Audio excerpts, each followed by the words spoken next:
All right, this video is on concentration and specifically molarity. Okay, so we've probably heard the word concentration before in talking about, well, sometimes you hear it in talking about like buying concentrated orange juice or something in the grocery store. So concentration is just a general term for the amount of solute dissolved in water. Okay, so how much solute did you dissolve in water is a measurement of concentration. And concentration is a very generic term, and there can actually be lots of units for concentration. So in chemistry, we talk about one in particular, and that unit in particular is molarity, okay, which is represented by capital M. And so molarity is specifically the moles of solute per liter of solution. So we can turn that into a mathematical formula that looks like this. Whoops. Should be a capital M. Molarity equals moles of solute per liter of solution, or even more simply, moles per liter. Okay, so molarity can be calculated if we know the moles of the solute and we know the liters of the solution. So we're just going to jump right in and do an example calculation together and can follow along to solve for molarity. All right, calculate the molarity of a solution made by dissolving 23.4 grams of sodium sulfate in enough water to form 125 milliliters of solution. Okay, so they're asking me to find molarity. So I need the moles of the solute, which in this case is sodium sulfate, who is Na2SO4, and I need my liters of solution. Now, technically, they didn't give me either of these pieces of information, but they gave me the information that I need to find both of those pieces. So I have 23.4 grams. I can, of course, change that into moles using molar mass, and I did not do this ahead of time, so I'm going to have to do it now. So 2 Nas, a sulfur, plus 4 oxygens, got 142.04. And that gives me 0.1647 moles. And then 125 milliliters. Some of you will just move the decimal, which is fine. I'll show you quickly dimensional analysis that 1 liter has 1,000 milliliters. So we're just dividing by 1,000. In the future, I'll just move the decimal point. Okay, and then I plug it in. So I know my moles. I know my liters. I can calculate my molarity. Sig figs here should be 3, so it comes out to be 1.32. And your unit is exactly what's left, so moles per liter is an acceptable unit. However, we've also just learned that moles per liter is molarity. So you could also report this as 1.32 M, capital M, which if you were speaking that, you would speak it as 1.32 molar, okay, is the way we say it. So there you go. That's how you do a molarity calculation. You just have to know the moles of the solute and the liters of the solution. All right, let's take this a step further and talk about molarity in terms of concentrations of electrolytes. So electrolytes, we now know, are things that ionize. So let's look at 2. We'll do NaCl, and we'll do sodium sulfate. Okay, so if these are 2 electrolytes, I know that because they're ionic. I also know that they're strong electrolytes, also because they're ionic. So ionization here happens completely, 100%.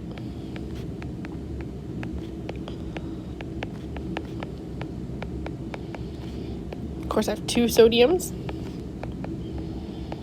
Okay, now let's say that I had 1 molar solutions of both of these. Okay, notice how I said it, 1 molar. What we would like to talk about is even though the label on your solution would say 1.0 molar NaCl, we now know that there are no NaCls in that bottle because they're all Na pluses and Cl minuses.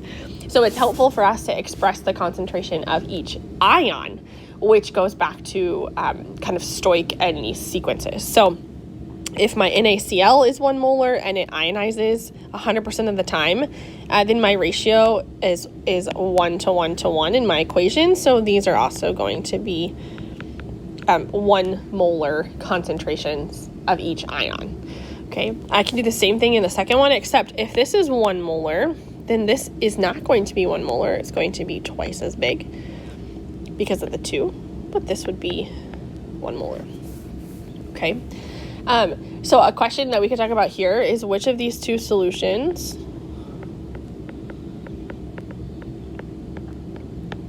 has a larger conductivity. Okay, and this is something we really haven't quite said yet. We know solutions conduct if they have ions. Well, both of these things have ions. So you might be inclined to say that they have the same conductivity, but actually they do not. And the reason that they don't is because if you look at your concentrations of your ions here compared to here, this one has higher concentration of ions, okay? So more ions equals higher or larger conductivity. Okay, so this one would conduct more than the NaCl. They would both conduct, but the sodium sulfate would conduct better. Okay, so now we have an example problem that just kind of asks you to do the same thing. What are the molar concentrations of each ion present in a 0.025 molar solution of calcium nitrate?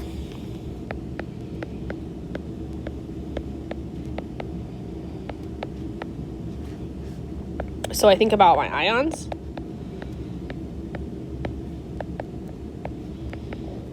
And then we just play our kind of sequence game that if this is 0.025 molar, this is also 0.025 molar, but this would be double. I can show you a different way to actually write this. There's a shortcut in Molarity, which is putting something in brackets. Okay, this is new. We've never seen this.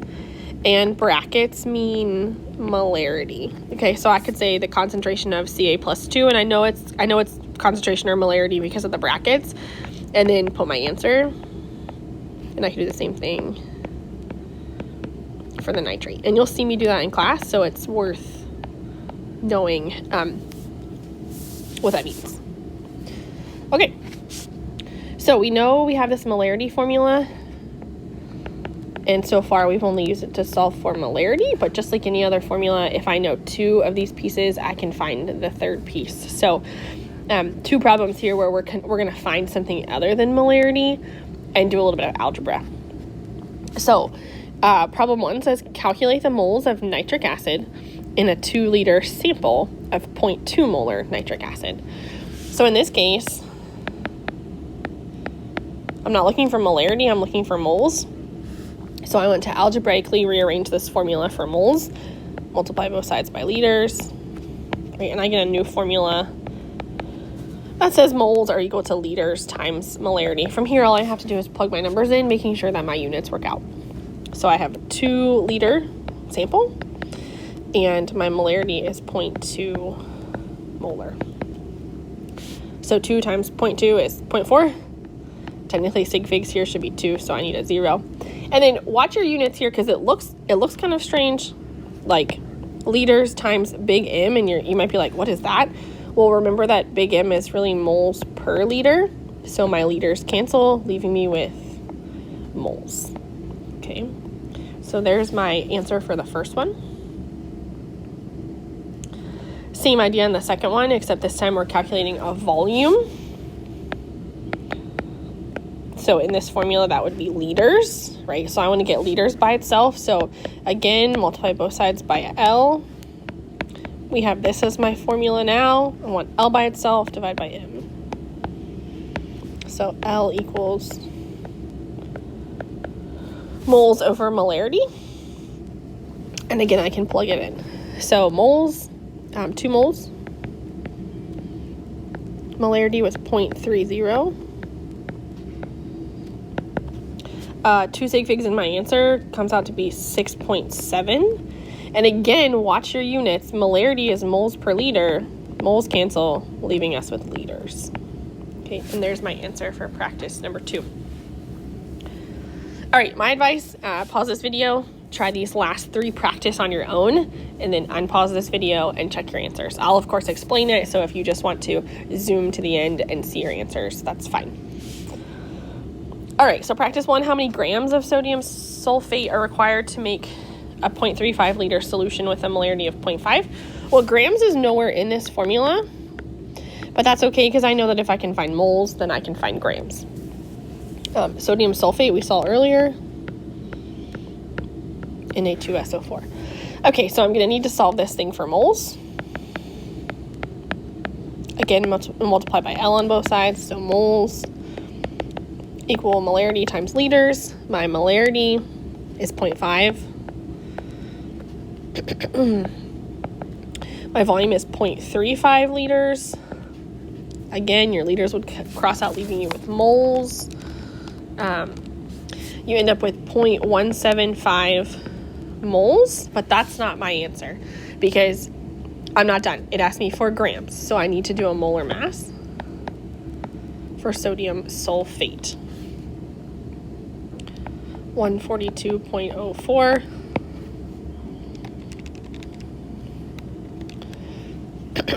Into, let's see, 3 sig figs, 24.9 grams. Final answer for 1.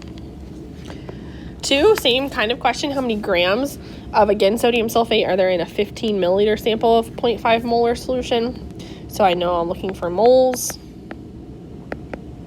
Molarity times liters, right? Molarity is 0.5.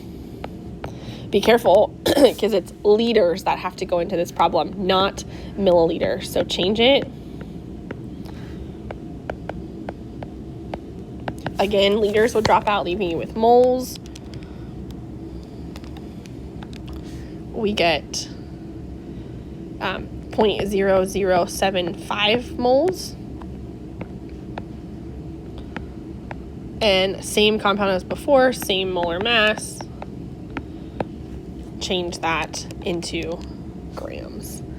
2 sig figs this time, right? And both my numbers 2, so 1.1. And number 3, how many milliliters of 0.5 molar sodium sulfate solution are needed to provide 0.38 moles? Okay, so molarity, moles per liter. I'm looking for milliliters. So that's not in this formula, but liters are. So let's solve this thing for liters.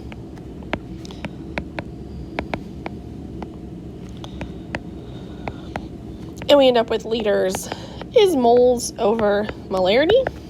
Moles are 0.38.